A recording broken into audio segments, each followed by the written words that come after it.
Je l'ai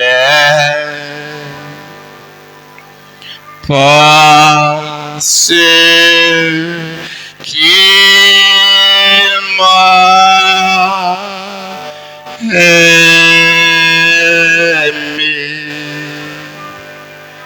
et a donné sa vie au monde.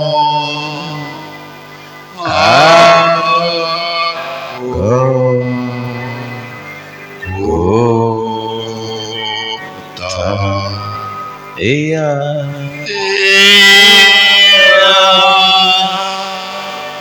donné sa vie au monde.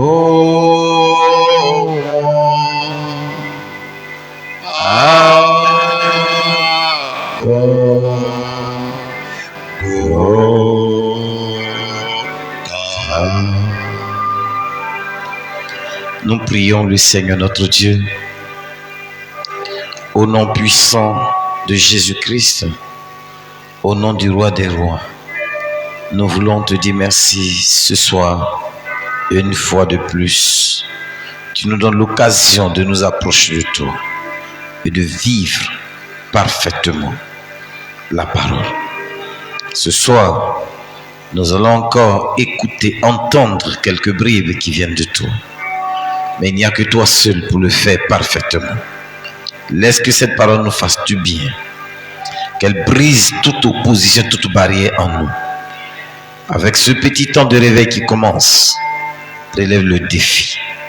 Donne gloire, donne élévation, donne célébration en ton nom. Et maintiens-nous dans ta présence. Nous te le demandons humblement ce soir. Au nom de Jésus-Christ notre Dieu. Amen. Alléluia. Gloire soit rendue à Jésus. Amen, amen. Fais shalom à ton frère, shalom à ta soeur. Dis-lui que Dieu te bénisse. Et en même temps, nous prenons nos Bibles dans le livre de Marc, le chapitre 14.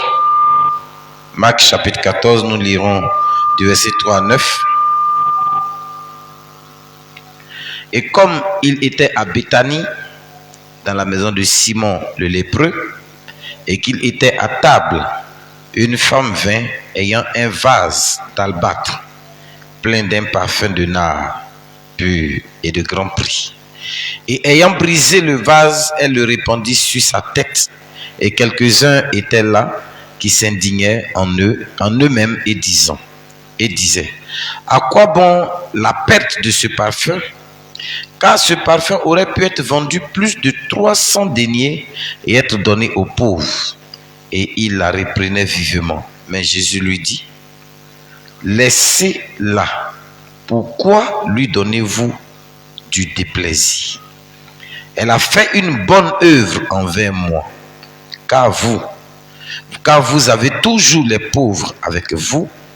Et quand vous voudrez, vous pourrez leur faire du bien. Mais moi, vous ne m'avez pas toujours. Ce qui est en son pouvoir, elle l'a fait. Elle a anticipé le moment d'oindre mon corps pour ma sépulture. Et en vérité, je vous dis, en quelque lieu que cet évangile soit prêché, dans le monde entier, on parlera aussi de ce que cette femme a fait, en mémoire d'elle. Allons ensemble dans Luc, devant. Marc, Luc, dans Luc chapitre 15. On va pas tout lire, on va lire rapidement le verset 11 à 32. Je vous ai dit, pardonnez-moi, je suis dans Jean.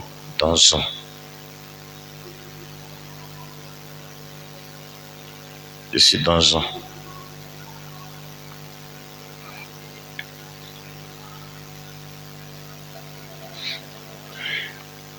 Luc chapitre 15, à partir du verset 11.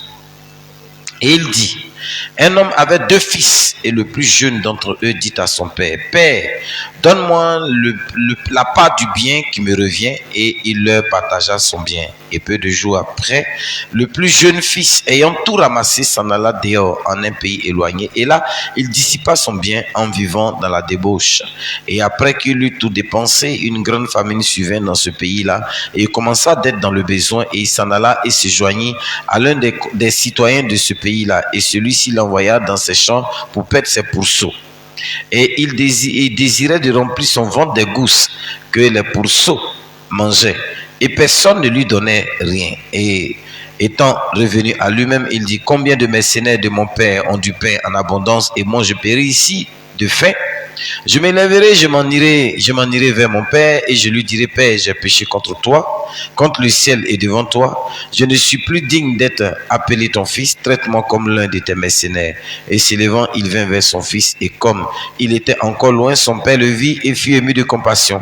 Et courant à lui, se jeta à son cou et le couvrit de baisers, et le fils lui dit, Père, j'ai péché contre le ciel et devant toi. Je ne suis plus digne d'être appelé ton fils. Mais le père dit à ses esclaves, apportez dehors la plus belle robe et l'en revêtez, et mettez un anneau à sa main et des sandales à ses pieds, et amenez le veau gras et tuez-le, et mangeons et faisons bonne chair, car mon fils que voici était mort et il est revenu à la vie. Il était perdu et il est retrouvé. Nous allons nous arrêter là. On connaît la suite du texte. Prions le Seigneur. Nous sommes reconnaissants ce soir une fois de plus pour ce texte, ce beau texte que tu nous as donné ce soir, et donne-nous d'entrer en profondeur, et par ton esprit et par l'inspiration, permettre que cela puisse faire asseoir profondément nos cœurs et nos vies, car il fait nuit et les temps deviennent de plus en plus difficiles. Conduis-nous par, nous te le demandons au nom de Jésus-Christ. Amen. Veuillez vous asseoir, que Dieu vous bénisse. Alléluia. Que le nom du Seigneur soit béni. Ce soir, nous allons parler, nous sommes aujourd'hui le premier jour, ce mercredi, de ce moment de jeûne et de prière que nous avons entamé. Et le premier jour, c'est aujourd'hui. Et l'inspiration que nous avons du thème, c'est « Travailler pour mon salut ». Tel qu'écrit là-bas, nous travaillons pour notre salut. Et l'inspiration qui est aller les chercher dans le contexte d'une repentance, dans le contexte où nous reconnaissons nos erreurs et que nous voulons nous repentir. Alléluia. Voyez, frères, nous sommes tous des croyants. Nous vivons la parole.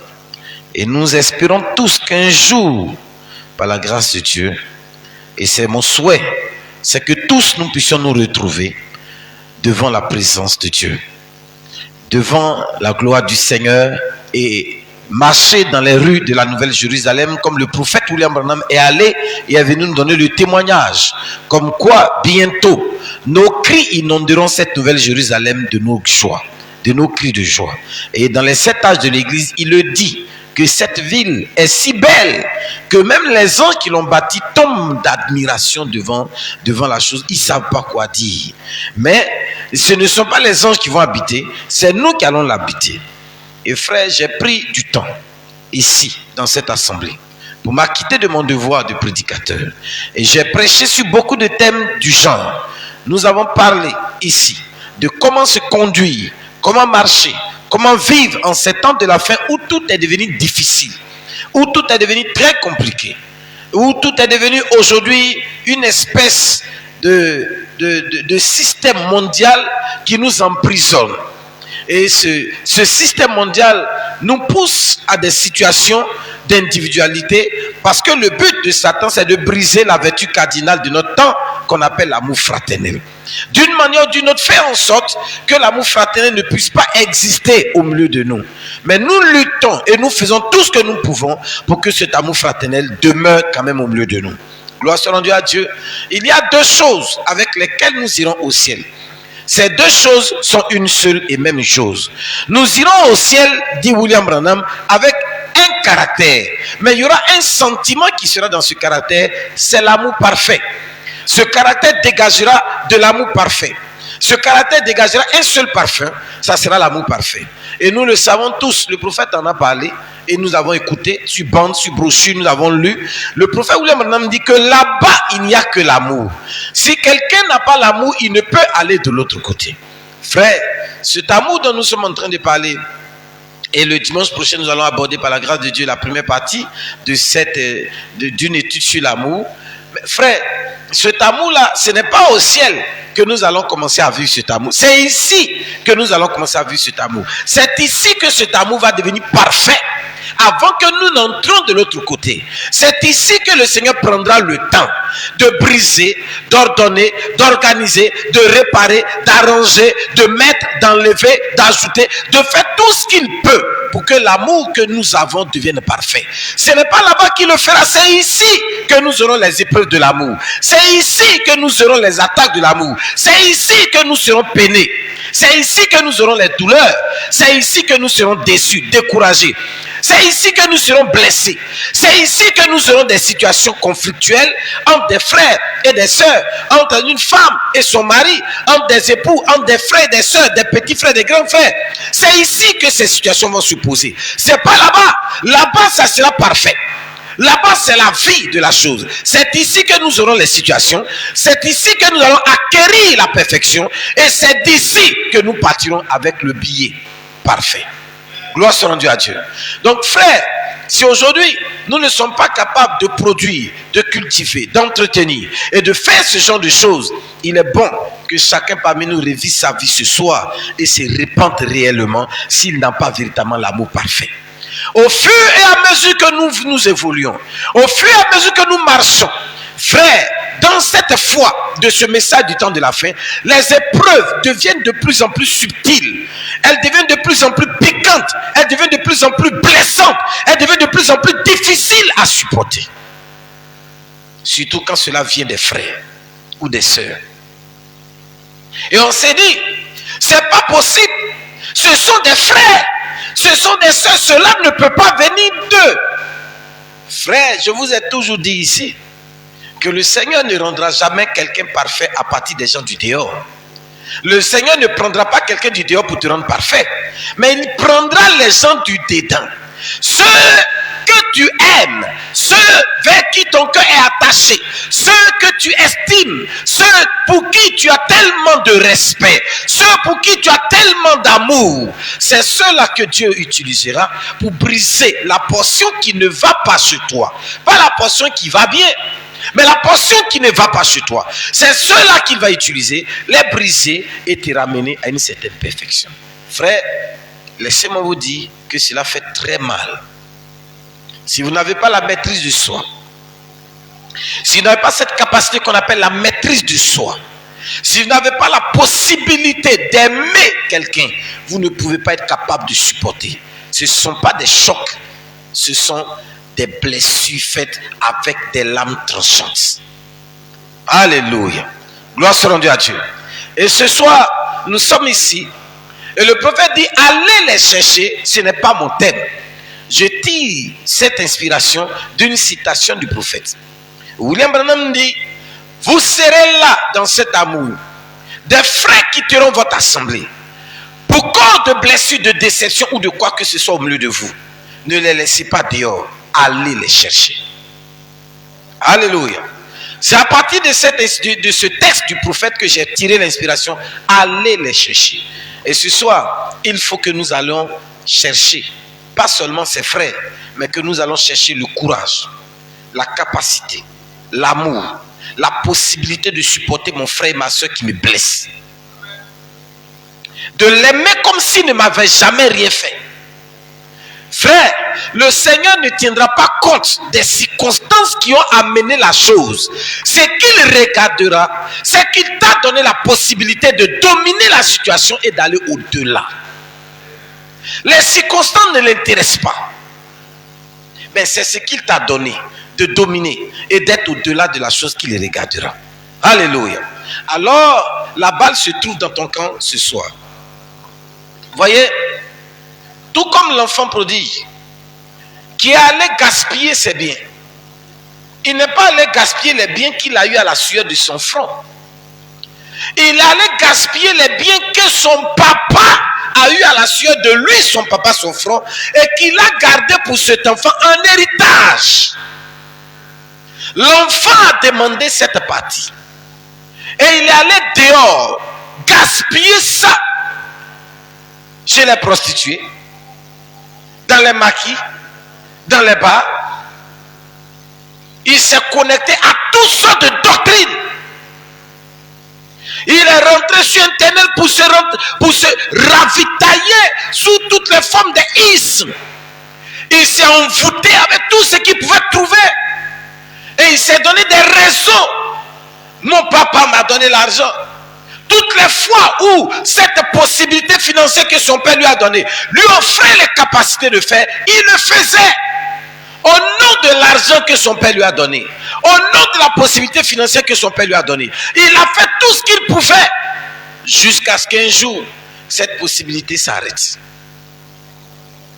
Et maintenant, il revient à la raison et il se rappelle que son père ne lui avait jamais fermé les bras. Et il se souvient que son père ne lui avait jamais fermé les bras, ni même à quiconque se trouvait dans la maison de son père. Il voulait même manger la nourriture des porcs, mais il n'en trouvait pas. Les porcs, la nourriture qu'on leur donnait, il voulait tomber manger la nourriture des porcs, mais le propriétaire des porcs ne lui permettait pas, et les porcs même ne lui permettaient pas ça.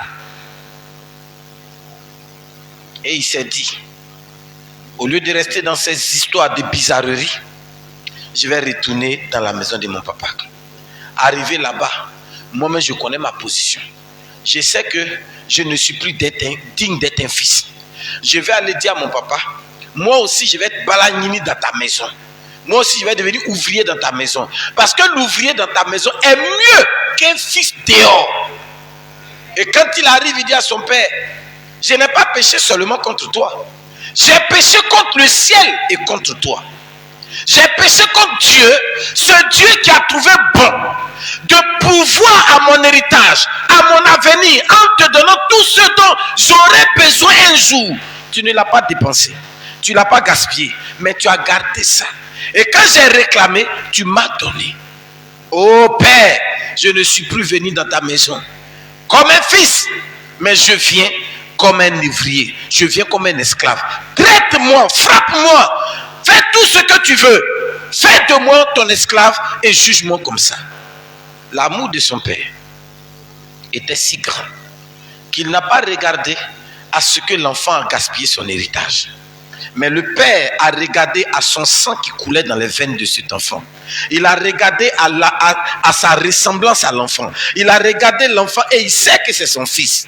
Et il lui a dit, il a dit à ses serviteurs, venez, car mon fils que voici était perdu et le voici que je viens de retrouver. Celui-ci était mort, mais je viens de le retrouver. Je ne tiens pas compte de tous ses avortements.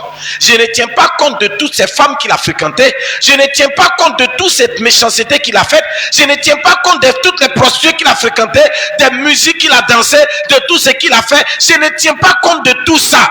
Emmenez-le et habillez-le comme un fils de la maison. Redonnez-lui sa dignité, son honorabilité. Revêtez-le du manteau le plus beau de ma maison.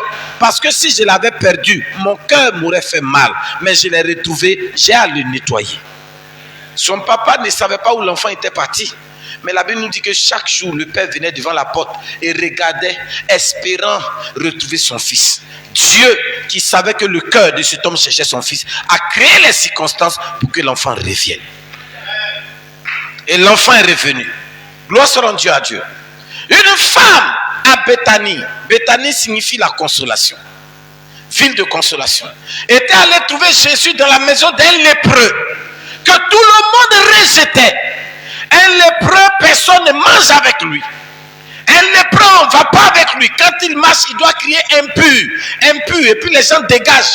Mais le Seigneur Jésus, Dieu de la chair humaine, vient sur terre. Il va dans la maison de Simon le lépreux. Pas le riche, pas le puissant. Pas Simon le plus glorieux. Mais il est allé dans la maison de Simon le lépreux. Et c'est là-bas qu'il allait manger. Souvenez-vous que si la femme de Simon n'était pas aussi lépreuse, les deux ne pouvaient pas vivre ensemble. On allait les séparer. Mais comme la Bible parle que des hommes, s'il était lépreux, et s'il allait manger pour qu'on fasse un repas, c'est que c'était le repas d'une femme lépreuse qui avait préparé pour le Seigneur. Et le Seigneur n'a pas regardé à ses doigts coupés. Il n'a pas regardé à ses orteils coupés. Il n'a pas regardé aux taches qui étaient sur eux. Mais il s'est assis dans la maison du lépreux. Et tout le monde regardait, se rejetait là ce qui allait être fait.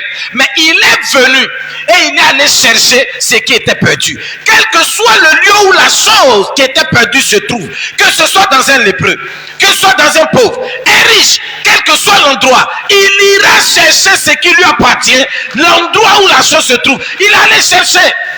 Et les gens cherchaient pour voir s'il va manger la nourriture du lépreux. Oui, il mangera. Parce que ce lépreux-là, c'est un frère de Jésus. Ce lépreux-là, c'est une partie de Jésus. Ce lépreux-là, il fait partie des fils de Dieu pour qui Jésus doit venir mourir à la croix. Et il est allé les chercher.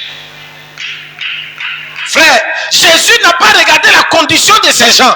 Ce père-là n'a pas regardé le mal que son fils lui a fait. Il n'a pas regardé la blessure, le témoignage que son fils allait gâter son nom. Lui, un homme, un babaquet. Toi, tu allais à les prostituées, tu as fait les tout partout. Et tu reviens, mon papa. Il n'a pas regardé ça. Il dit, viens dans ma maison. Je vais te donner la robe que je n'ai jamais donnée à aucun de mes fils ici. Je vais te donner ça. Il faut porter ça. Tu es le veau le plus gras. On va faire fête. On va manger. Parce que mon fils que voici qui était mort est revenu à la vie. Frère, William Branham nous parlera tout à l'heure. Nous avons un devoir sacré vis-à-vis de nous-mêmes, vis-à-vis de nos familles, vis-à-vis de qui nous sommes. Bien-aimés frères, nous sommes les derniers témoins du dernier âge. Après nous, il n'y en aura plus. Nous sommes les derniers fils de cet âge. Après nous, il n'y en aura plus. Les derniers signes sont tellement accomplis qu'il ne reste que le départ. Mais je pose la question, qui est prêt? Qui sont ceux qui sont prêts? Avec quelle œuvre te présentera devant le Seigneur? Avec quelle signature? Je veux bien savoir, avec quel ministère, avec quelle œuvre te présenteras-tu devant le Seigneur? Est-ce le ministère de la critique, de l'hypocrisie, du mensonge, des attaques, des choses bizarres? Est-ce le ministère du mensonge, du vol? Je ne sais pas avec quoi tu vas te présenter. Avec quelle œuvre dans l'église vas-tu te présenter? Tu vas te présenter devant le Seigneur avec quoi? Il faut qu'on aille les chercher. Parmi ceux qu'on doit aller chercher, tu fais partie de ceux qu'on doit aller chercher. Il faut qu'on aille chercher le Fils de Dieu. Cette théophanie, parole pure, que tu as laissée quelque part, doit revenir ce soir dans ta vie. Cette pure parole doit revenir pour laisser tomber le vieil homme qui est assis ici ce soir au milieu de nous. Frère, et cet homme n'a pas regardé à tout ça. Il a pris son fils et il a dit, viens dans mes bras. Quand l'enfant est venu, l'enfant n'était pas lavé. Il était tout sale avec l'odeur des porcs. Il n'a pas regardé tout ça, il dit, viens dans mes bras. Et l'enfant est venu dans ses bras. Et cette femme qui allait prendre ce parfum, elle a trouvé Jésus. Elle a ouvert le parfum. Elle a versé sur sa tête. Et tout le monde disait, mais qu'est-ce que tu fais là? Ce parfum d'un grand prix. Cette femme était une femme, tout le monde connaît sa vie. Une prostituée quelque part. Mais l'argent de sa prostitution, elle a payé parfum. Et elle est venue dans une attitude de repentance. Qu'est-ce que je puis offrir? En dehors de Jésus, personne ne peut changer ma condition. En dehors de Jésus, personne ne peut changer mon nom. En dehors de Jésus, personne ne peut changer mon témoignage. Mais je viens à lui en tant que qui? Je viens à lui en tant que la prostituée. Mon argent, prostitué. Mes habits, prostitués. Moi-même, prostitué. Mon parfum, prostitué. Je ne peux que lui offrir la prostitution. Mais s'il est le Christ, s'il est celui qui est venu, l'agneau qui est venu pour moi, oh, je lui offrirai la prostitution. Mais il changera ma prostitution. Il me donnera de la dignité. Il va me donner de l'honorabilité. Et ma prostitution sera le passé. Cette femme a compris. Et elle est allée devant le Seigneur. Elle a répandu le parfum. Et les gens qui se plaignaient, qui disaient, non mais on pouvait vendre ça et puis avoir beaucoup d'argent. Et ils pensaient aux œuvres sociales. Mais cette femme n'était pas une femme qui était venue faire du social. Elle travaillait pour son salut. Elle était en train de faire quelque chose pour son salut. Elle était en train de se débarrasser de sa prostitution. Il n'y avait qu'une seule personne capable de porter son péché. C'était cet agneau-là. Et c'est à lui qu'elle est partie lui donner. Voici mes mensonges. Voici mes prostitutions. Tout ça là, je vais sur ta tête. Et le Seigneur a pris. Gloire soit rendue à Dieu. Regardez, frère. Aussi longtemps que nous sommes des croyants de ce message, le but d'être croyant de ce message, c'est que nos vies, notre témoignage soient des plus puissants. Hier, j'écrivais sur la toile du groupe Bozègue et je disais aux frères, il est important pour nous que nous puissions marquer notre génération. Nous quitterons la terre un jour, soit par l'enlèvement, soit dans un temps de tribulation. Peu importe, mais nous quitterons la terre. Mais avant que nous ne quittions la terre, nous devons marquer notre temps. Laissez un témoignage infaillible. Laissez un témoignage tel que, de génération en génération, les gens se souviennent de nous comme des mauvaises personnes devenues de bonnes personnes par le message de William Aaron Branham. On doit laisser un témoignage dans nos familles, partout où nous sommes, de sorte que le jour où nous quitterons cette terre, les gens se souviennent et disent, c'était certainement des fils de Dieu. Mais si tu ne parles pas, si ta vie ne parle pas, si ton âme ne parle pas, si tes actions ne parlent pas, si ce que tu es ne témoigne pas, que vas-tu laisser? Tu laisseras quelque chose que les gens vont regarder 2-3 minutes qui passera comme une saison de pluie. On ne se souviendra plus de toi. Les gens ne parleront pas de toi. Les gens ne sauront pas qui tu es. Il y a des personnes de qui la Bible parle, comme cette femme. Jésus a dit partout où on parlera de moi dans cette histoire, on parlera de cette femme. Nous voici en train de parler de cette femme. Vous regardez Agabus, il a marqué sa génération. Vous regardez plusieurs personnes qui ont marqué leur génération. Pas parce qu'ils étaient meilleurs que nous, mais simplement parce qu'ils ont compris le message de leur âge. Et ils se sont conformés et ils ont marqué leur temps, leur génération. Les gens parleront d'eux, mais toi, dans ta génération, on parlera de toi en qualité de qui? Lorsque dans cette génération, des frères de Shiloh, on parlera de toi en qualité de qui? Voici un frère qui vient de rentrer à la maison hier matin. Un frère administrateur dans une assemblée qui vient de rentrer à la maison hier matin. Mais tout Abidjan est en train de pleurer ce frère administrateur. Parce qu'il vient de rentrer à la maison. Tout le monde est en train de pleurer. Parce que quiconque il a rencontré, qu'il soit de son assemblée ou pas, parce que simplement tu es un croyant du message, il va marquer ta vie par son témoignage, par sa manière de faire avec toi. Et tous ceux qui apprennent, Frère Donga est décédé, et les gens pleurent, c'est pas vrai, c'est faux. Non, dites-moi que je rêve. Non, il ne peut pas mourir comme ça. Mais pourquoi il nous fait ça? Des inconnus, des personnes. Mais qu'a-t-il fait? De son vivant, on ne parlait pas de lui. Mais aujourd'hui, les gens parlent de lui. Tu as le choix entre deux choses. Qu'on parle de toi accompagné par le témoignage du ministère de William Branham, ou alors qu'on parle de toi comme étant une mauvaise graine sur terre. On parle de Hitler. Parce que tout le monde sait que Hitler est un assassin. Mais toi, quel témoignage vas-tu laisser? Qu'est-ce que tu vas laisser ici en quittant? Il est vrai, frère, que Dieu nous a appelés. Nous travaillons. Et nous serons appelés à travailler pour nos enfants, à bâtir des maisons, à faire des œuvres, à faire des plantations, à construire, acheter des voitures, faire des affaires. Et tout ce que nous voulons faire, nous sommes appelés à le faire. Mais laissez-moi vous dire que le temps dans lequel nous sommes aujourd'hui, bâtir une maison, créer des plantations, faire transport, faire business, faire les affaires, vient en second plan, a dit William Marion Branham. S'il y a une chose qui doit venir en premier, c'est d'abord, avant tout, le ministère de William Marion Branham. C'est l'œuvre de l'église, c'est l'œuvre du ministère. Et nous ne crions pas parce que nous devons crier. Et c'est moi qui vous l'ai dit. Hier, je vous poussais, faites vos affaires, soutenez l'église, faites vos affaires. Mais aujourd'hui, je vous dis, soutenez l'église, faites vos affaires. Faites vos affaires, soutenez l'église. Aujourd'hui, j'ai dit, soutenez l'église d'abord, faites vos affaires après.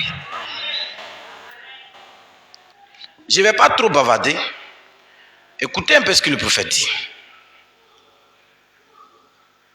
Maintenant, quelle sorte de nature obtenez-vous alors, frère Branham? Point d'interrogation. Sa nature. Les gens sont en train de poser question dans vous devez naître de nouveau, prêcher le 31 décembre 61, au paragraphe 63, à frère Branham, 65, pardon, à frère Branham. Mais, frère Branham, mais lorsque tu es en Christ, c'est quelle nature? Il dit, mais c'est sa nature que je prends. Et le prophète va expliquer. Il dit, si j'avais la nature de mon père, alors je ferais les choses que faisait mon père. Et nous savons tous que le père de frère Branham, il buvait l'alcool, il faisait ceci, cela, ainsi de suite. Mais maintenant que je suis né de nouveau, elle dépend de qui est mon père. Si vous êtes né seulement d'une église, vous avez un père église. C'est ça. Beaucoup parmi nous viennent à l'église parce qu'ils sont des chrétiens, des croyants du message, ou alors parce que simplement leur assemblée, c'est cette assemblée. C'est l'église. C'est ce tabernacle. Donc, ils viennent dans ce tabernacle en tant que croyants de ce tabernacle. Mais pas en tant que fils qui ont la nature de Dieu. Écoutez-moi bien. On va terminer ces 5 pages ce soir. C'est pas beaucoup. Il dit, si vous êtes seulement d'une église, vous avez un père église. Et vous pouvez même l'appeler père, si vous le désirez. Vous l'appelez comme vous le voulez. Parce que c'est votre père. Mais si votre père est Dieu et que vous êtes né dans la famille de Dieu, vous rechercherez ces choses qui se rapportent à Dieu. C'est ça, frère. Si vous êtes vraiment né de Dieu, pour chaque temps, pour chaque âge, il y a des priorités. Chaque âge a eu ses priorités. Nous sommes dans un âge. Et à la fin de l'âge, et nous sommes les champions, les derniers que Dieu a envoyés sur la terre, ceux qui Dieu compte pour remporter la victoire, pour prendre le relais et le mener à terme. Mais regardez nos attitudes. L'église n'est pas notre priorité. Nos vies chrétiennes même ne sont pas nos priorités. Bon, c'est à la fin des temps.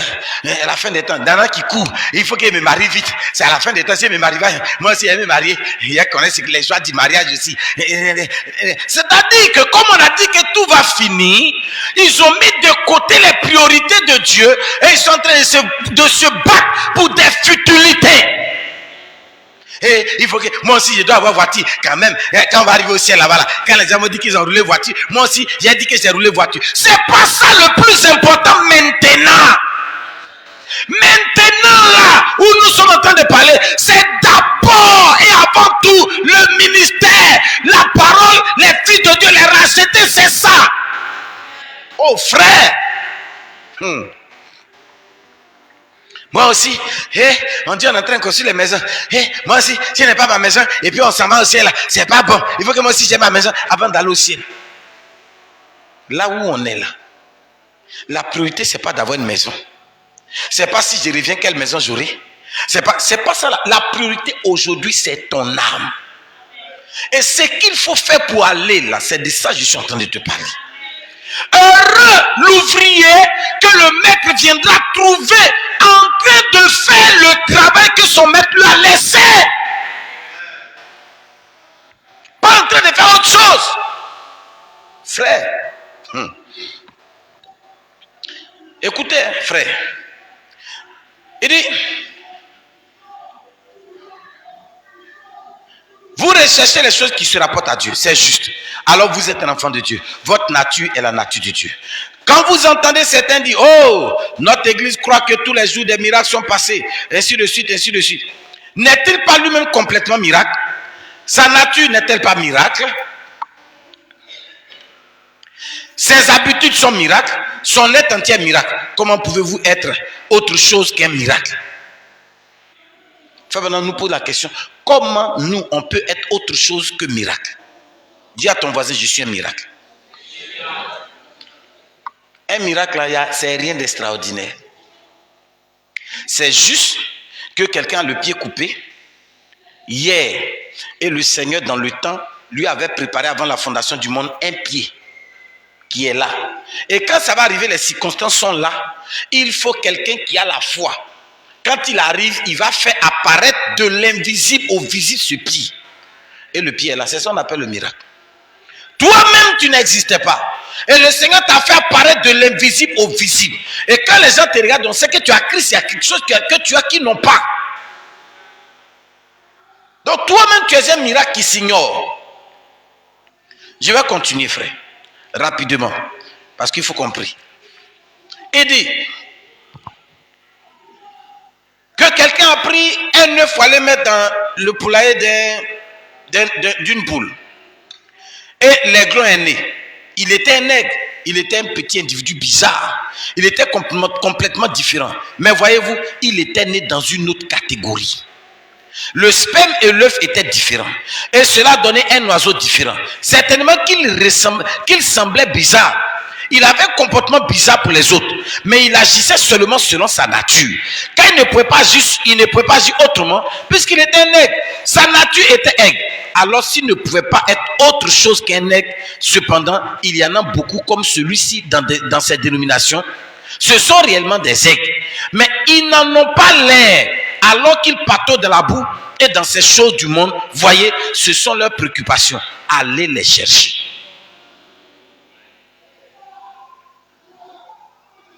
Et Frère Branham dit, qu'en ces temps de la fin, ça c'est l'un des messages du temps de la fin, où le prophète dit, ces gens-là sont là-bas. Dieu ne compte pas sur quelqu'un d'autre pour aller les chercher. Dieu compte sur toi pour aller les chercher. Et là où nous sommes aujourd'hui, dans ton travail, il faut que tu cherches. S'il y a un aiglon, amène-le. À la maison, s'il y a un aiglon, amène-le. À l'école, s'il y a un aiglon, amène-le. Dehors, s'il y a un aiglon, amène-le. Dans le bateau, s'il y a un aiglon, amène-le. Dans la pina, s'il y a un aiglon, amène-le. Dans le bus, s'il y a baka, taxi, wara, partout, à pied. Partout, tu croises un aiglon, ramène-le à la maison. Sa place n'est pas dehors et ici. Je vais te dire ça. Et le prophète va nous dire ça clairement.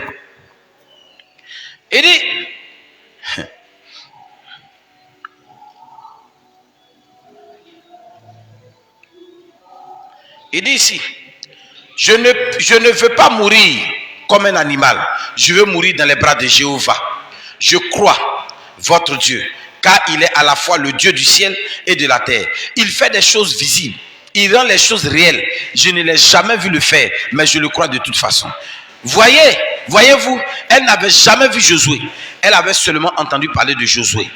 Il s'agit ici de la prostituée Rahab, qui était une prédestinée, qui était un aigle, mais qui était caché là-bas dans la ville de Jéricho.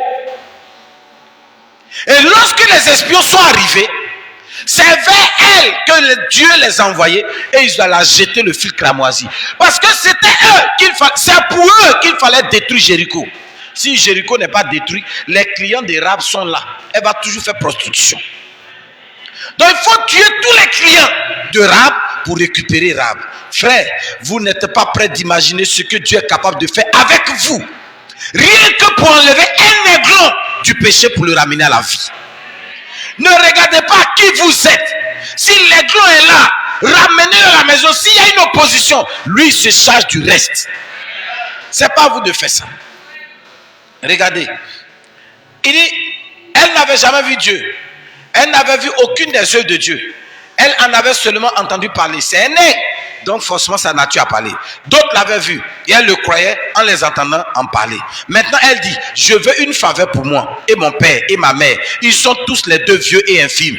J'ai quelques frères. Je veux avoir la foi pour eux. Et les espions, les prédicateurs ont dit, oui, il vient par ici. Et nous allons prendre le pays. Maintenant si tu veux qu'il soit sauvé, fais-les entrer dans la maison. Alléluia. Si vous croyez, allez les chercher et faites-les entrer ici. Quand Car nous ne serons pas responsables s'ils sont dans les rues. Mais si vous les faites entrer dans la maison, nous serons responsables. Alléluia. À l'endroit où ce petit fil rouge devait pendre dans la fenêtre, nous serons responsables si vous les faites entrer dans la maison. Partout nous verrons un fil rouge pendu.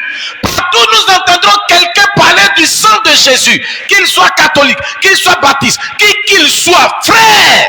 Si tu n'as pas pu aller le chercher et l'inviter, l'amener à la maison, tu en seras responsable un jour. J'arrive, frère. Oh frère, s'il n'y a jamais eu un temps où nous devions faire entrer nos bien-aimés dans la maison, c'est aujourd'hui. Frère Branham dit, s'il y a un temps où il faut forcément faire entrer nos bien-aimés rapidement, c'est dans le temps dans lequel nous sommes. La famille de la foi, faites-les entrer, car le temps arrivera où il y aura une secousse. Mais nous sommes arrivés à ce temps de la secousse. Et si nous ne les faisons pas rentrer, nous serons coupables. Nos pères et nos mères et frères et sœurs seront en sécurité seulement dans la maison. Tout Jéricho a tremblé, sauf la partie où se trouvait Rahab et sa famille. Frère, nous avons un Dieu. Et il continue. Et il le dit. Si j'ai jamais eu un temps où nous devrons faire entrer nos bien-aimés dans la maison, c'est aujourd'hui. Nos pères et nos mères et nos frères. Ils doivent, car la puissance de Dieu va de nouveau ébranler le pays. C'est ainsi. Et seule la famille de la foi sera sauvée. Seule la famille de la foi sera sauvée. Les autres, ils vont tous périr. Frère, que vous le voulez ou pas, cette secousse aura lieu. Je répète, pour ceux qui ont les oreilles, doivent m'entendre. Tout foyer qui fait du feu à trois choses, comment on appelle ça? Tout foyer qui fait du feu, là, il y a trois cailloux. C'est ça, non? 3 bornes. Il y a 3 cailloux. Et quand on fait 3 cailloux, il y a aussi 3 entrées. Que ceux qui ont des oreilles et qui ont des yeux entendent et comprennent de quoi je parle. Là où il y a 3 entrées, puis il y a 2 bois qui rentrent, le feu ne peut pas être un feu. Il faut forcément un 3e feu. Si vous faites rentrer un feu d'un bois sec, et que même vous faites rentrer un autre bois, si les 2 premiers bois n'étaient pas aussi secs que ça, c'était légèrement sec. Mais si vous faites rentrer un bois très sec, il va finir par communiquer et embraser tout le reste. Ça va prendre un vrai feu. Alors moi, je vous préviens et je vous dis, le prophète dit que avant, faites-les entrer, ça va secouer. Mais moi, je vous dis que le feu est déjà allumé et que ça va embraser bientôt. Dans les 2 sens, hein. Ce que j'ai dit là, c'est spirituel comme physique. Ça va embraser spirituel comme physique. Nous ne sommes responsables que de notre pays. Nous prêchons pour la Côte d'Ivoire. Et j'ai dit que ce feu-là va embraser ce pays. Ce feu de la parole va embraser ce pays. Et ça sera vrai. Aussi vrai que Dieu est capable de restaurer une tête. Il restaure toutes choses selon comme il le veut. Que ceux qui ont des oreilles comprennent. Moi, je n'ai rien à dire à quelqu'un. Je n'ai pas dit Dieu a dit. Je prêche. Amen. Frère Branham dit que lorsque nous sommes en pleine action dans le ministère pour lui, il se passe souvent des choses, comme cette femme. Et il dit, dans ce rangé du côté de Jésus, paragraphe 180, et Jésus s'assit complètement et la regarda. Il ne bougea pas un pied jusqu'à ce qu'elle eût terminé. Si vous vous mettez à faire quelque chose pour Jésus, Jésus se tiendra là et vous observera le faire pendant un temps. Il vous laisse aller de l'avant jusqu'à ce que vous ayez fini. Et alors la récompense vient. Oui, frère. Mais depuis là, dans l'église, nous on fait les choses de Dieu, on ne voit même pas. Nous là, on vient à l'église tous les dimanches. Je suis là tous les soirs, je suis là tous les dimanches. Moi, je fais les jeunes. Même quand on dit, je viens. Moi, j'ai dit au pasteur, on va faire groupe d'intercession. Mais depuis là, on ne voit même pas le Seigneur faire quelque chose pour moi. La Bible dit, le prophète William Branham dit, quand vous êtes en train de faire quelque chose pour lui, pas pour moi, pas pour l'église, pour lui, il vous laisse faire jusqu'à ce que vous ayez terminé. Alors la récompense vient. Je vais continuer. Peut-être que vous aurez à passer toute votre vie à travailler pour lui. Est-ce que vous avez compris? Il dit peut-être que vous allez passer toute votre vie à travailler pour lui. Mais ne vous inquiétez pas, il y a une récompense à la fin. Amen. Il y a des frères dans l'église qui vont faire des choses et ils seront récompensés rapidement. Mais le prophète dit peut-être que pour vous là, c'est toute votre vie dans l'église que vous allez travailler pour lui. Mais il dit ne vous inquiétez pas. À la fin là, il y a une récompense qui vous attend. Amen. Alors frère, beaucoup travaillent et espèrent et attendent que les hommes leur reconnaissent leurs droits. Oh frère, tiens frère, tu as bien fait, frère. Non, ça c'est un bon frère. Est-ce que tu vois, c'est une bonne soeur. Hein? Elle est balèze le temps, mais lui là aussi, c'est bon. Elle est bon. Vous attendez les honneurs des hommes. Vous attendez que les hommes reconnaissent en vous vos qualités. Vous attendez que les hommes disent que vous êtes un bon monsieur, un bon ceci, un bon cela. Vous attendez qu'on dise de vous, ah vraiment, il est bien, elle est bien, qu'on vous donne des honneurs, qu'on vous élève, qu'on vous donne des galons, et puis vous puissiez marchander, il est bien, il est bien. L'approbation des hommes, c'est de la séduction. Quand un homme t'approuve, c'est parce qu'il a intérêt en toi. Le seul s'il t'a approuvé, c'est la vérité, c'est Dieu. Si tu as vu Dieu t'approuver, c'est qu'à l'intérieur, Dieu a une partie de lui en toi. C'est que tu es quelque chose d'important pour lui. Si Dieu ne t'approuve pas, c'est qu'il y a quelque chose qui n'a pas d'intérêt en toi. Laissez pas les hommes vous approuver. Non mais écoutez, Diague, il est bien. Oh, c'est un bon diacre. C'est parce que si ils disent que Diague est bien, c'est parce que le Diague fait de la légèreté. Donc, ils se sentent à l'aise dans leur aspect charnel parce que le diable leur laisse souvent faire des mouvements un peu, des petites choses comme ça. Donc, ils se sentent à l'aise. Non, mais Atomé, il parle mal. Non, mais c'est parce qu'ils se disent que non. Mais quand il veut faire ça, Atomé, il ne veut pas. Oui, il ne veut pas. Mais écoutez, comment il s'appelle là même là? Frère Bita, mais lui, c'est pas la peine. Lui, il va te parler mal. Hein, parce que les hommes aiment les trucs de la légèreté. Ils ne veulent pas qu'on mette frein à leur aspect charnel pour laisser la liberté au surnaturel. Ils n'aiment pas ça. Frère André, il est méchant. Prochain vote là, je ne le vote pas. Pourquoi? Non, quand il envoie les peines du pasteur là, il ne paye pas aussi pour nous. Moi j'ai remarqué, Atomé est gentil, il a changé, hein. Le Seigneur l'a touché.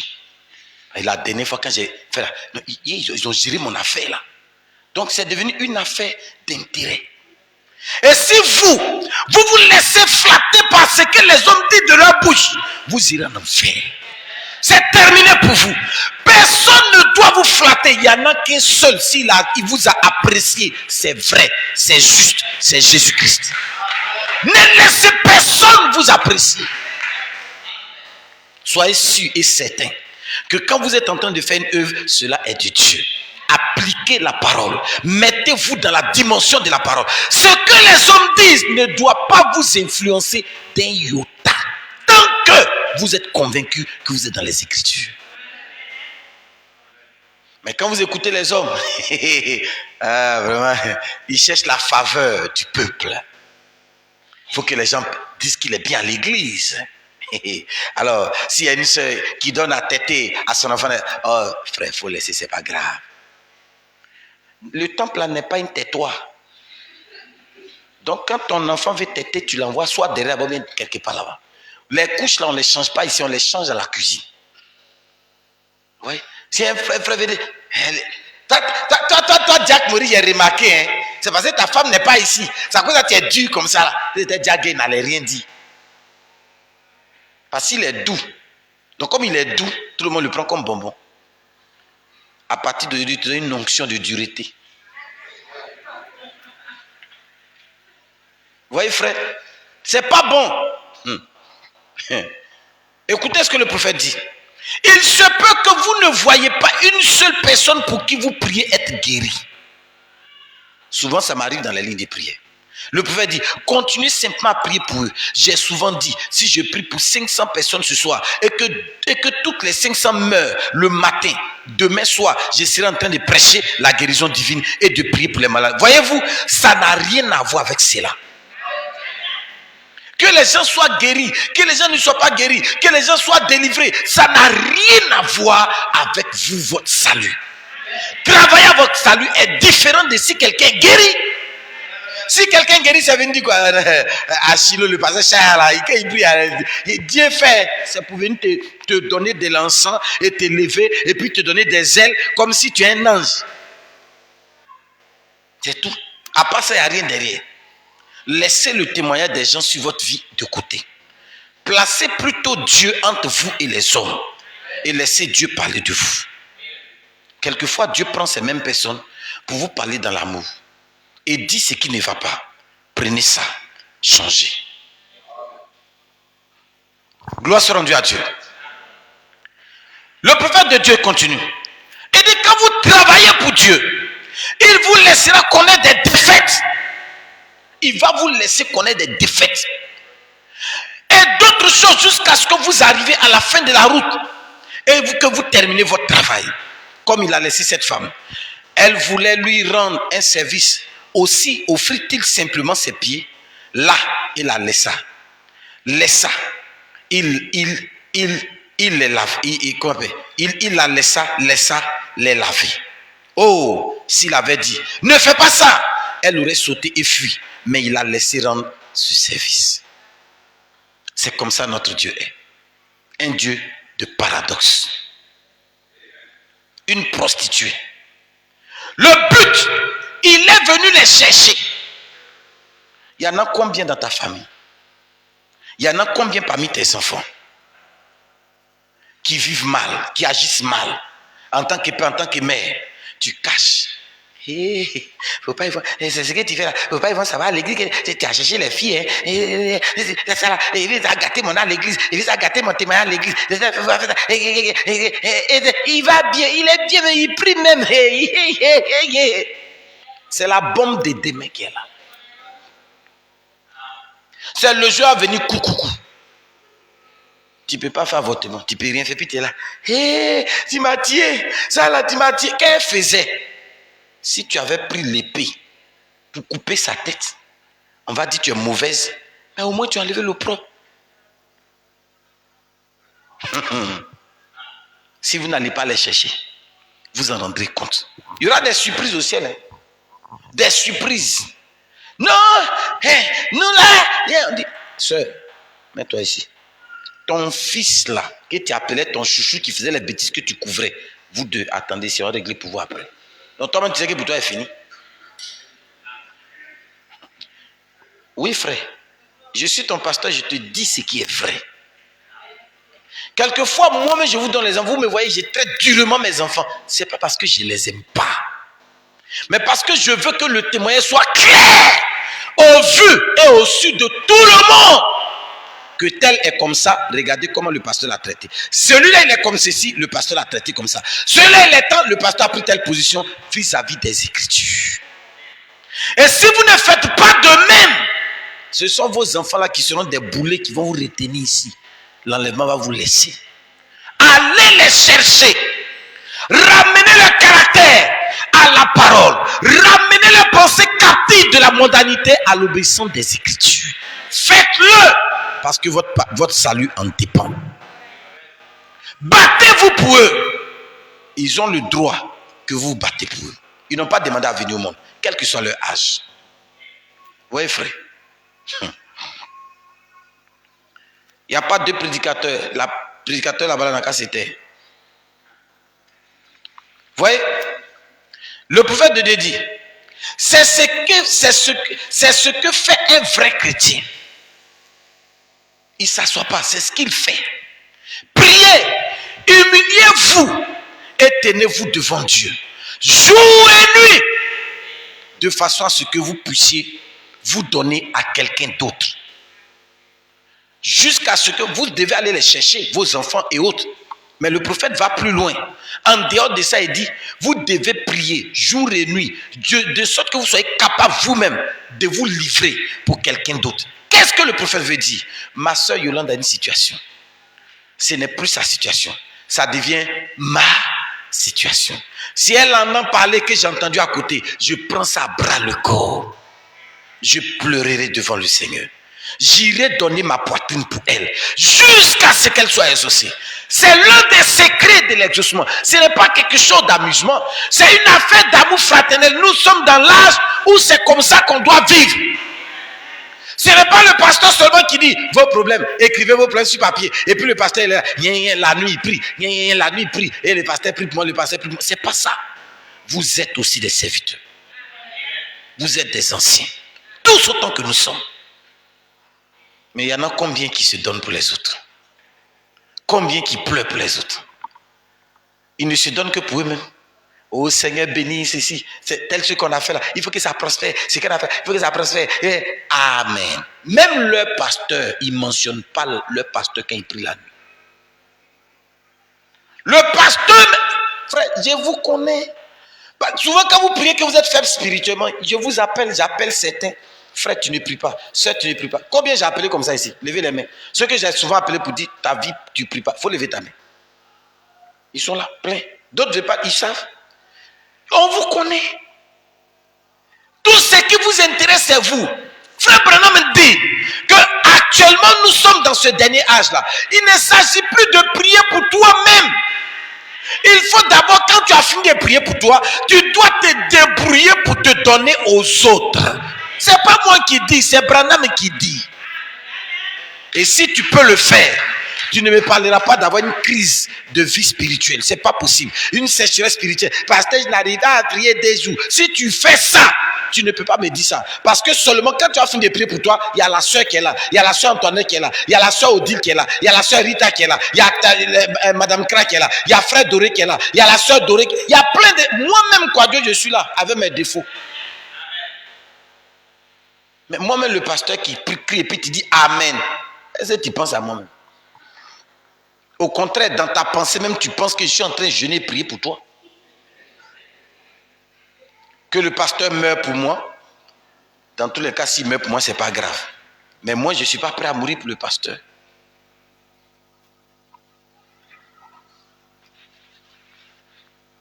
Je n'invente pas un frère. Ça là, vous me connaissez. Ce n'est pas un message que j'ai dit, bon, je vois lui là. Je vais préparer un message pour les attaquer. Ce n'est pas ça. Tout ce que je fais, ce n'est pas inspiration. Tout ce que vous voyez que je fais, ce n'est pas inspiration. Donc si vous voyez que ça vous touche, ça veut dire que vous le faites et que le Seigneur m'amène à toucher à ça. Pour que vous arrêtez de faire ça. Le prophète dit, il va plus loin. Et ce que je vais lire là, c'est ce que je vais faire maintenant. Ce que Branham a dit là.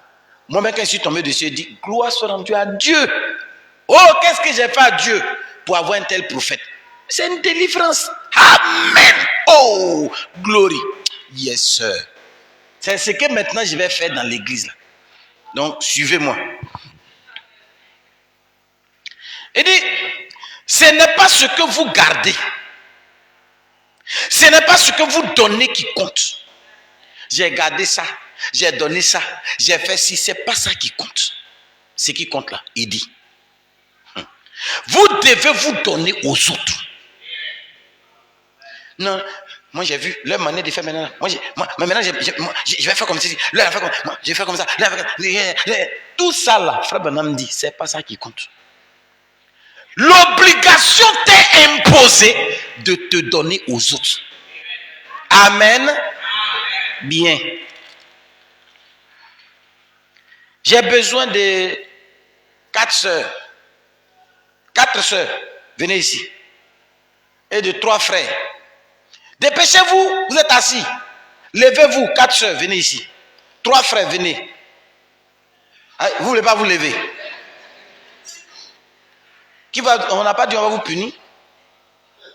Tiens, sœur. Tiens, frère. Toi, tu prends pour essuyer tes chaussures. Ça, c'est Atomé. Ça, c'est Jack Morris. Essuie tes chaussures avec ça. Sœur, Prends, il faut essuyer en bas de ton pied. Ta pète là, en bas. Il faut essuyer. Voilà, donne à la soeur. Donne chiffon là à la soeur. Toi, dépose, marche dessus. Faut faire comme ça. Jack Maurice, fais. Enlève, donne à l'autre soeur là-bas. Toi, tu as fini d'essuyer en bas de tes chaussures. Toi, il faut lui donner. Faut essuyer baffe là avec ça. Bien. Après, donne à l'autre là-bas. Faut découper en morceaux. Et puis, tu mets les mots dessus. Filin là. Tu découpes tout ça en morceaux. Toi, tu as fini de faire quoi? Tu as marché dessus.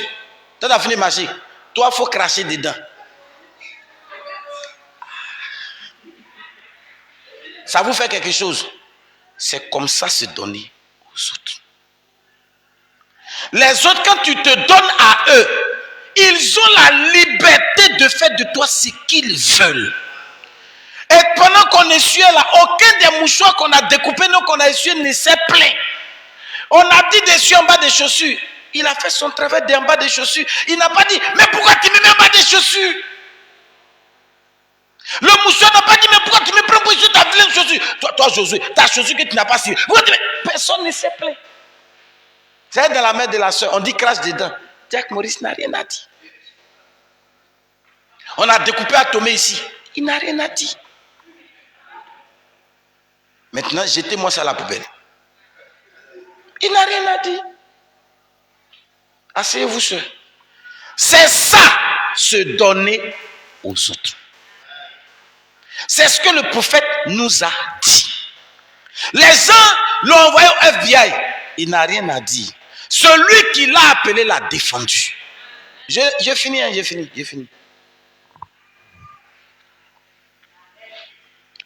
Il dit, c'est ainsi que Jésus a fait. Il s'est donné aux autres. Quand il s'est donné aux autres là, il a fini où? Je n'ai pas entendu. Quand il s'est donné aux autres, il a fini où? Mais vous-même, on n'a pas dit que vous preniez le chemin de Jérusalem. On n'a pas dit d'aller là-bas. On dit donnez-vous aux autres. Ils vont vous insulter un peu. Ils vont cracher sur vous. Ils vont vous faire comme ça. Vous vous plaignez. Moi, j'ai remarqué, Madame Atomé, là, maintenant, chien les pagne. Elle est arrivée, ma copine, moi, je ne parle plus avec elle. Parce que, il y a quel problème? Moi, j'ai remarqué la nouvelle mariée qui est arrivée 2 jours là. Son malin, on va voir où ça va arriver. Mais donne-toi aux autres. Ce n'est pas, on n'a pas dit d'aller prendre les autres. Parce que si c'est pour aller prendre les autres, c'est facile. On dit, toi, il faut te donner. Ils vont te faire même chose comme ça. Ils vont te quitter, ils vont te blesser, ils vont t'écraser. Il faut te donner aux autres. Je n'ai pas entendu. Depuis j'ai dit, il faut te donner aux autres, je n'entends pas amen. Hein? Depuis j'ai dit, donnez-vous aux autres, là, je n'entends pas amen. Même Jack Atomé, frère Atomé, puis Jack Maurice, je n'ai pas entendu le amen.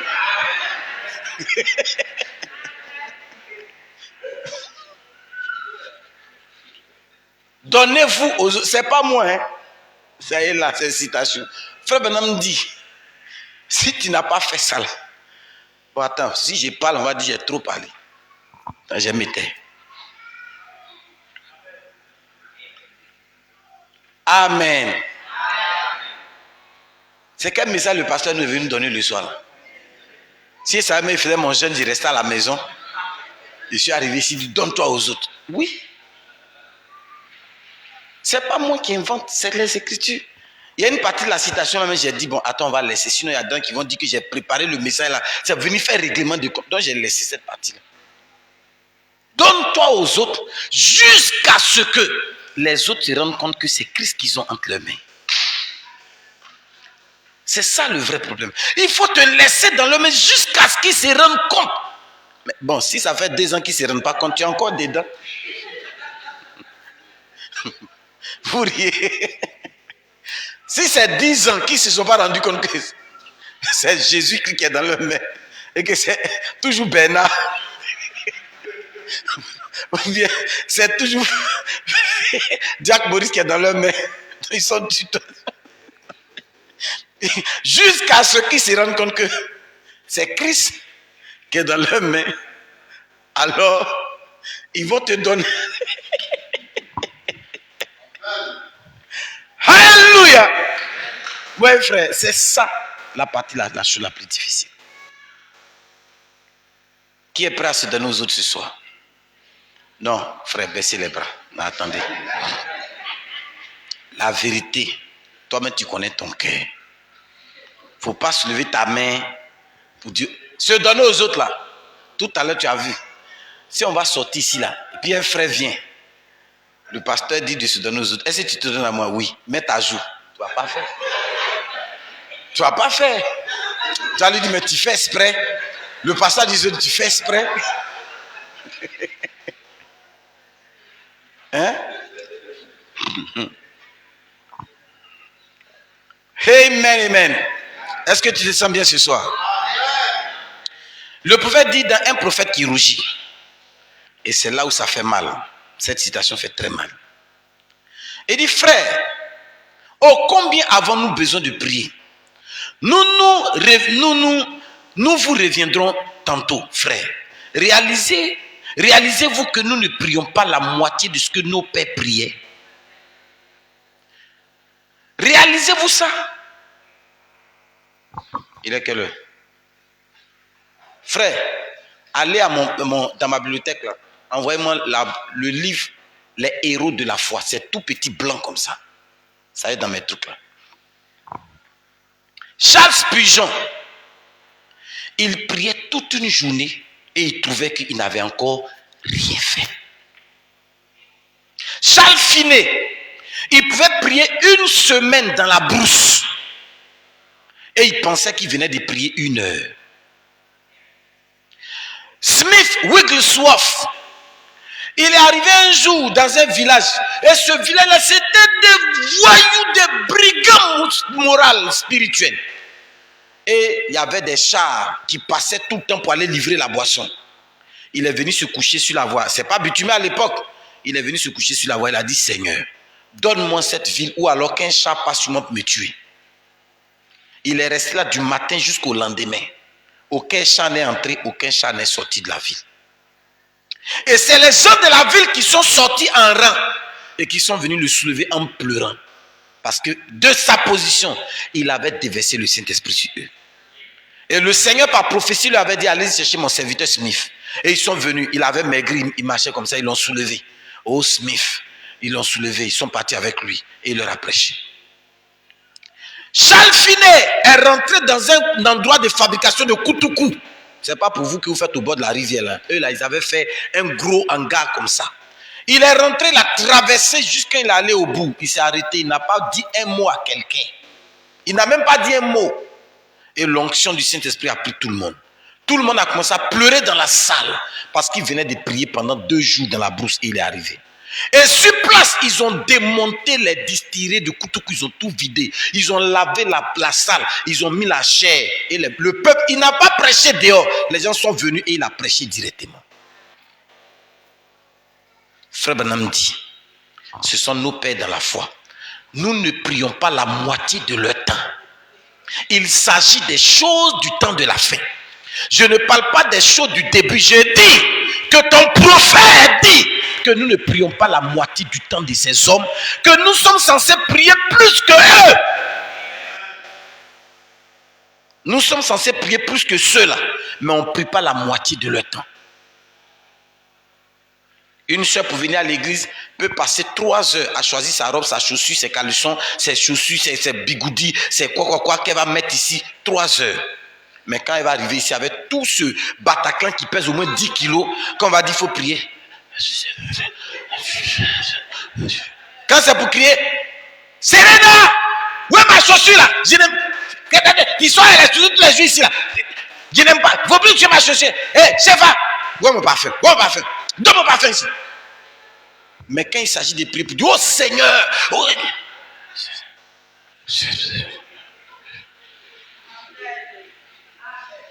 Le zèle de la sape est plus que le zèle de la prière à l'église.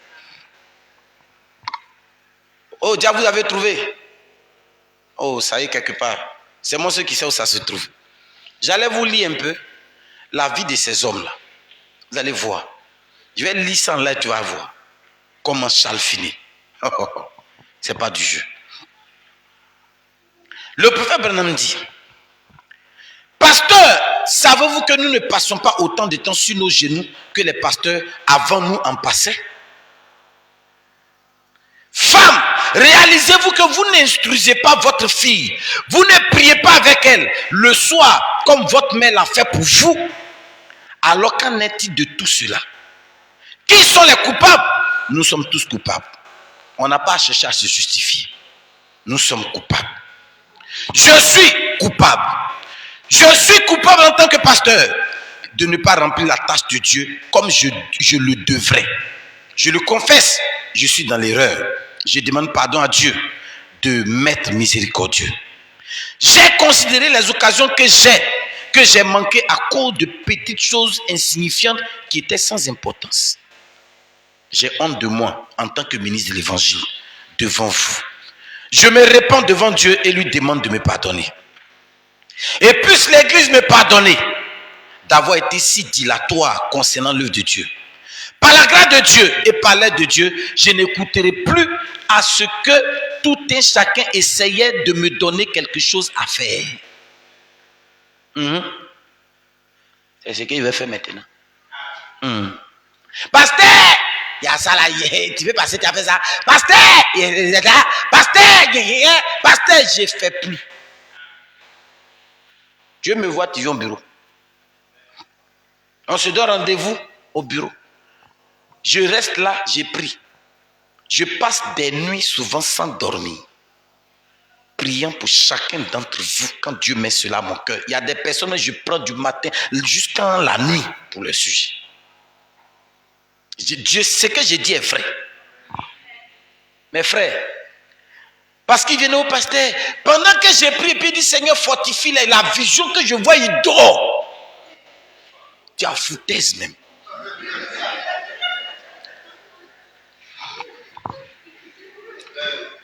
Moi, je me dis que si toi, on doit faire ça, c'est que toi-même, tu es à genoux en train de prier. Le pasteur prie pour moi, tu dors. Nous tous, on va dormir.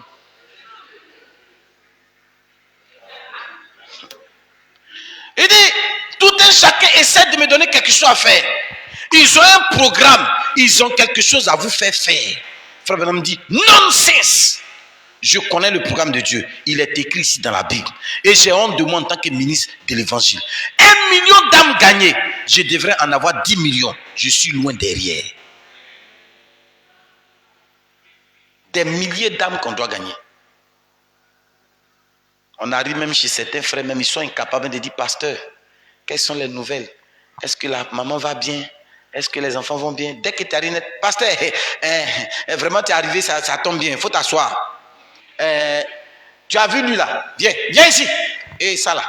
Bon, voici les problèmes de la maison. Je sais que quand tu vas quitter ici, c'est déjà réglé. Ça dit si le pasteur venait à pied, à dos, en s'envoler, c'est pas le problème de quelqu'un. On va voir comment chacun va venir chez toi. Nous, on ne prend pas l'argent, on n'a pas besoin de ton argent. Mais au moins des gentils mots au pasteur. Oh, pasteur, que Dieu te bénisse. Vraiment, il y a une femme, maman, qui fait ça ici très souvent. Et quand elle le fait, elle n'imagine pas le bien qu'elle me fait. C'est notre maman Zi. Quand elle m'appelle, elle dit, oh, pasteur, que Dieu te bénisse. Merci beaucoup pour tout ce que Dieu t'utilise pour faire pour nous. Vraiment que le Seigneur bénisse encore ton ministère. Je ne sais pas quel mot je vais dire. Mais toi, quand tu parles, allô, pasteur, je devais te voir hier, mais il a parlé rapidement parce que lui-même, il ne veut pas que ses unités finissent. Merci beaucoup, frère. Dieu te bénisse. Il ne faut pas que ces unités vont finir.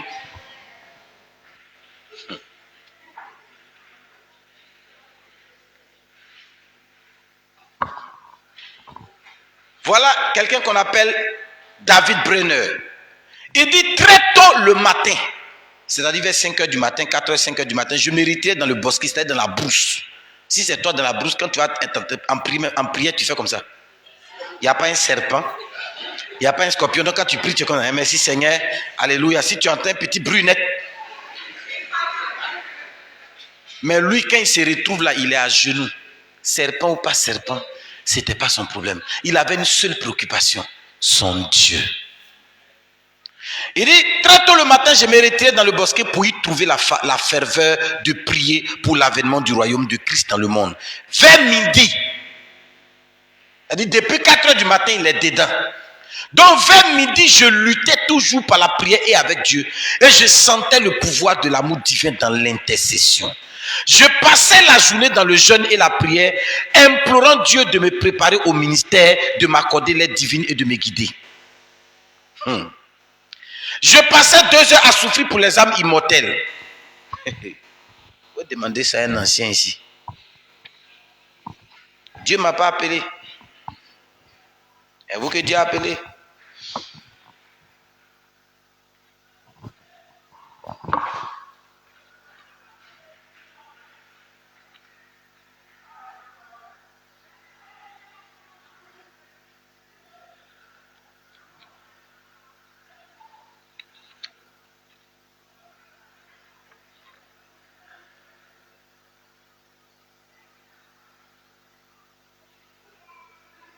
Celui-là, c'est Charles Finet.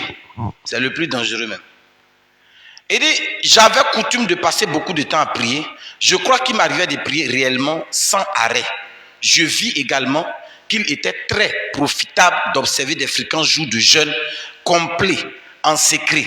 Ces jours-là, afin d'être complètement seul avec Dieu, je me rendis dans les bois où je m'enfermais dans l'église. Si quoi Dieu est venu ici, ils vont venir.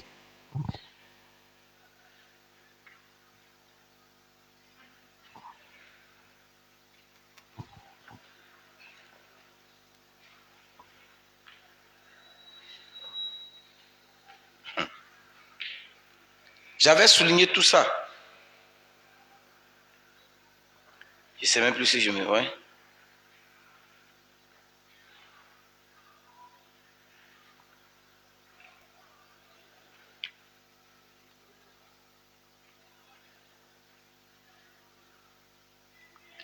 Un prédicateur, peu de temps avant la mort de George Muller, lui demanda s'il priait beaucoup. La réponse fut la suivante. Quelques heures par jour, en août, je vis dans un esprit de prière. Je prie en marchant. Je prie lorsque je suis couché. Et je prie en me levant. Je reçois sans cesse des réponses. Une fois persuadé qu'une chose est juste, je prie sans arrêt jusqu'à ce que je la reçoive. Je ne cesse jamais de prier. Des milliers d'âmes ont été sauvées en réponse à mes prières. J'espère en retrouver des dizaines de milliers au ciel. La chose la plus importante est de ne pas cesser de prier avant d'avoir reçu la promesse. J'ai passé 52 ans à prier tous les jours pour 2 hommes.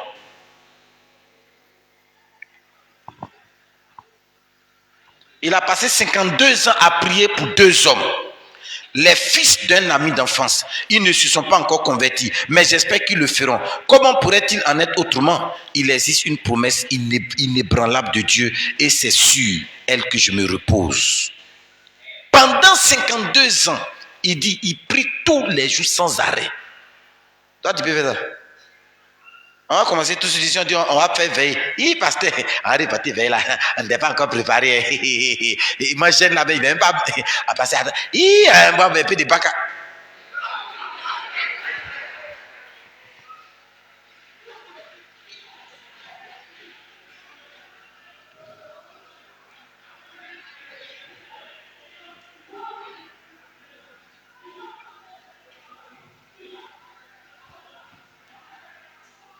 Il y en a encore beaucoup. Mais Frère Branham dit que ceux-là, leur vie de prière, nous, notre génération, on doit dépasser ça. Mais la moitié même, on ne fait pas. Et je vous ai prêché, Satan nous crée des systèmes pour nous empêcher de pouvoir y arriver. C'est pourquoi je vous dis, peu importe ce que vous avez à faire, placez Dieu en premier.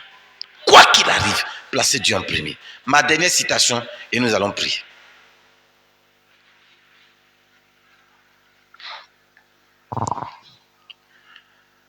Qu'en est-il de vous? Frère Branham dit, j'ai honte de moi en tant que ministre de l'évangile. 1 million d'âmes gagnées. Frère Branham vient de dire combien d'âmes lui il a gagné. 1 million. Qui a gagné une âme ici? Un seulement. Qui sont ceux qui ont gagné une âme? Faut lever. Tu as gagné un, il faut lever ta main. Et là j'arrive. Qu'en est-il de vous? Combien d'âmes avez-vous gagné depuis que vous êtes en Christ? Le christianisme se communique de l'un à l'autre. Combien d'âmes avez-vous gagné depuis que vous êtes chrétien? Si vous ne gagnez pas d'âmes, vous êtes coupable. C'est écrit noir sur blanc. Si vous ne gagnez pas d'âme, vous êtes coupable. Vous êtes stérile. Vous avez amené la honte sur l'église et l'évangile. Frère Branham dit, combien de personnes avez-vous invité à la réunion de prière du mercredi soir? Si vous ne le faites pas, vous devrez être honteux de vous devant Christ. Vous êtes coupable et votre place est à l'autel ici pour venir vous repentir. Je vous invite à venir avec moi vous repentir. Puisque lui-même il dit, il n'a pas bien fait, il écoutait les gens. Maintenant, moi aussi je suis mon prophète. Donc je vais mettre coton ici. Je mets brique ici. Voyez frère, c'est là que j'aimerais m'arrêter ce soir. Allons les chercher. Allons chercher nos enfants. Allons chercher nos femmes. Allons chercher nos maris. Allons chercher les frères. Allons chercher les sœurs, les aigles, quel que soit là où ils se trouvent. Allons les chercher. Et manifestons ça, frère. Il y a une chose qui est claire, quoi. C'est qu'aujourd'hui, je suis en train de crier. Je parle. Mais apparemment, pour vous, c'est pas trop. C'est pas important. Quand vous allez sortir d'ici, chacun va aller faire ce qu'il veut. Oubliant même ce que le prophète a dit de la bouche du pasteur tout à l'heure. Oubliant tout ça. Mais souvenez-vous que ce temps-là passera. Aussi sûr que je me tiens ici, un jour, nous serons en face du trône du Seigneur. En tant qu'épouse ou alors en tant que jugé. De quel côté seras-tu? Du côté de l'épouse ou du côté des jugés? Quelle sera ta position? C'est maintenant que tu dois marquer ta position. Dans Apocalypse 22, il est dit, dehors sont les enchanteurs, etc., etc. La honte, l'opprobre est sur eux. Mais toi, l'occasion t'est donnée. Si tu n'ouvres pas ta bouche pour gagner des âmes à Christ, tu ne vas pas là-bas aussi. Et il pose la question, moi j'ai gagné 1 million. Et il dit, ce que j'ai gagné là même, je devais gagner des dizaines de millions d'âmes. Mais qu'est-ce qui l'a empêché? C'est s'occuper de, pasteur, tu n'as pas mon programme, je vais venir te voir là. Frère Branham dit, ce sont des choses dilatoires, c'est des choses qui ne sont pas importantes. Mais lui devait s'occuper à prier, à jeûner, comme les anciens, pour gagner les âmes. Je le faisais dans le temps. Et quand l'église a commencé à grandir, j'ai commencé à vouloir me dire, je vais m'occuper de la vie des uns et des autres. Branham, tu es un prophète. Maintenant, là, je suis au bureau, m'occuper des âmes, prier, jeûner pour eux. Apprenez à vous prendre en charge spirituellement. Les choses les plus compliquées, alors je vais intervenir. Mais les petites choses, j'ai besoin de 2000, 3000. Mon mari m'a dit que pourquoi mon nez est penché. Il dit à cause de ça là. Ne venez pas me voir pour ça. Ne venez pas me voir pour ça. Si à votre âge là, vous n'êtes pas capable de faire ça, moi je rétrograde de ça. Branham m'a dit, moi j'ai fait. Quelqu'un, le Branham, il est parlé, moi j'ai fait. Je ne cherche pas. Branham lui-même s'est repenti de ça, c'est pas moi je vais rester dedans. Donc moi-même, mon un pied est sorti, deuxième est quitté. Le soir là même. C'est pas demain, c'est tout de suite même. Donc si tu viens me voir, c'est que c'est pour des choses sérieuses. Et si tu veux des petits problèmes, tu viens ici. Les petits gombos, les serpents, c'est les anacondas là tu viens me voir. Mais les vers de terre, les petits machins, tu viens ici. Tu viens ici là, ça se passe. Voilà, tu viens prier ici. Les petits trucs, non papa, ici viens te voir, il y a une affaire de 100 000 là, on dit de prier, ça tu viens ici.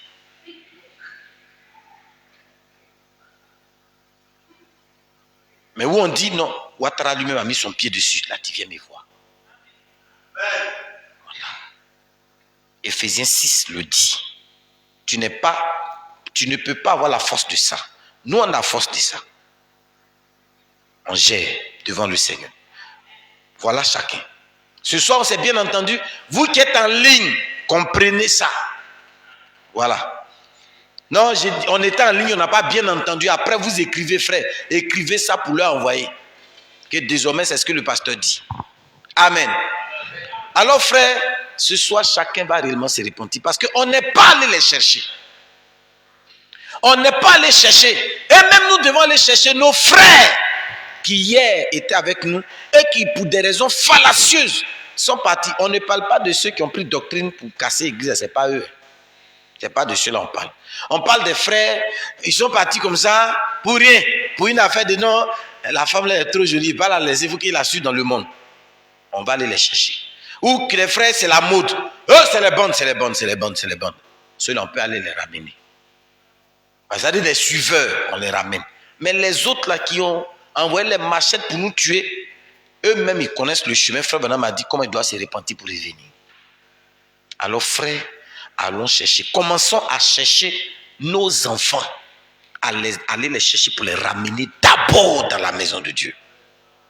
Ensuite, les membres de nos familles, nos amis, au travail, partout, allons les chercher. Quel que soit le lieu où se trouve un nègre, il doit revenir. C'est le temps de cette repentance. Travaillons pour notre salut.